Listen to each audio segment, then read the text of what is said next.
How's it going, guys? My name is LongBarrel, and today we're going to be talking about expanding your skill level by making you a stronger and more accurate aimer. I want to introduce to you guys a new style of aim training, which I like to call progressive frequency training. Now, please don't let the name scare you. It actually sounds a lot more complex than it actually is. So for those of you who take the time to practice their aim on training maps, you might be familiar with the maps such as Aimbots and Wipeprack Bot Arena. Personally, these are my two favorite maps to practice raw aim, and if you want to check them out, you can find their links in the description. When practicing on these maps, most people simply hop on and start shooting the bots going at their own speed, often with very sloppy aim and careless flicks. The actual floppiness and carelessness results from simply trying to kill the bots at a way too fast speed, therefore not being able to control your aim. Training like this causes your muscle memory to develop poor accuracy in the form of over flicking or even under flicking, making you do unnecessary micro corrections before you actually get the kill. With progressive frequency training, you can learn to better control your aim and flicks by progressively upping how fast you move from bot to bot. Let me just show you what I mean. So for this, I really recommend using Wipeprack Bot Arena or at least Aimbots. Both these maps have a feature to see your kills per minute, which really help you establish a baseline. Wipeprack already has it on by default,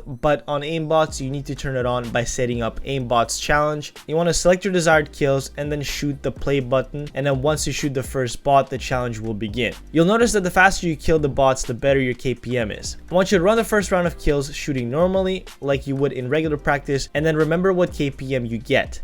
We will come back to that. For whatever map you choose, I want you to isolate just one quarter as your shooting field and set up in the middle. In the beginning, you're going to kill your first set of bots as painfully slow and controlled as possible. You should have the straightest trajectory from head to head, going super slow not to overshoot or undershoot your target. You should not shoot until your crosshair is completely centered on the head and is completely still. You'll actually notice that shooting this way is super uncomfortable, and your muscle memory will want to flick faster and even pull away before you're fully on the target. Do this set super slow at least 2 more times, and on your third set, you can up your flicking speed. When upping your flicking speed, you only want to increase it by just a fraction. Focus on nice, seamless flick, and always focus on shooting the target only when your crosshair is directly on its head and completely still. If you find yourself missing the farther targets too often, then slow down your flicking speed. Remember, you're not trying to improve how fast you kill the bots, but how efficiently you're killing them. This means less missing and more headshots. With each set, you can adjust how fast you flick, obviously making sure you're not missing more. After a certain point, your flicks will get to a point where you can actually incorporate movement. When adding movement into the training, make sure you always shoot between your strafes so you're not missing your target. Going slower at the beginning really shows you how important movement is when in a gunfight.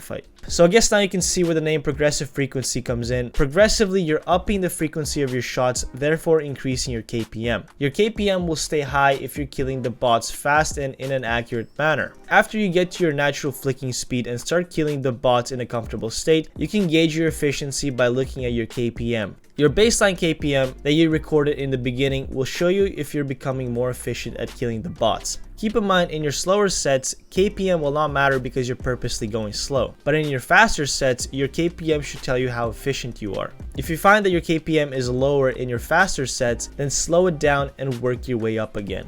I really hope you guys understand the gist of this training method. It can actually be applied to any type of training, even DM. Only if you could take dying over and over again, of course. I want you to keep in mind that seeing results from this training method won't really come from doing it once or even 10 times. It will come progressively with time as long as you're incorporating this into your training routines. I strongly encourage you guys to try this out for yourself, and please let me know if you guys see good results. Happy training. That's going to do it for this video. I sincerely hope you guys will find some benefit out of it, and if you did, I would really appreciate if you liked this video and shared it. I also want to say that I'm streaming every week on twitch.tv/LongBarrel, so if you ever want to chill and tune into the stream, make sure you go follow me on there and hit the notification button. Other than that, I want to thank you guys so much for watching. My name's LongBarrel, and remember, be water, my friends.